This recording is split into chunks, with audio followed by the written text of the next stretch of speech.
Chaque année, ce viticulteur de Montlouis emploie une petite trentaine de vendangeurs par le biais de contrats vendanges.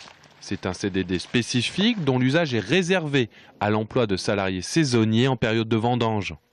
L'avantage du contrat vendange, c'est qu'il y avait un avantage financier pour les salariés surtout, une minoration des charges sociales de 8% à peu près, et pour nous de 2%. Voilà, ce qui permettait de trouver de la main-d'œuvre dans de bonnes conditions. Voilà, c'est un travail qui reste quand même assez pénible, où il faut intéresser les gens d'une façon financière aussi pour ce contrat. À l'origine, ce contrat a été mis en place pour attirer des nouveaux vendangeurs, étudiants, chômeurs ou encore retraités. La fin de ce type de contrat, ce serait pour François Chiden une mauvaise formule.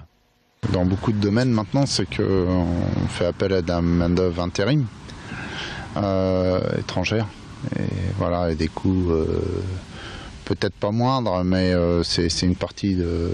Voilà, c'est des salariés français qui ne seront pas recrutés sur le territoire pour faire ce boulot-là, c'est sûr. En supprimant le contrat vendange dans la loi de finances 2015, le gouvernement espère économiser 20 millions d'euros. Cela devrait accélérer la mécanisation des récoltes en France, sauf pour ceux qui, comme François Chiden, misent sur la biodynamie et la qualité, où seule la main de l'homme peut sélectionner les bonnes grappes.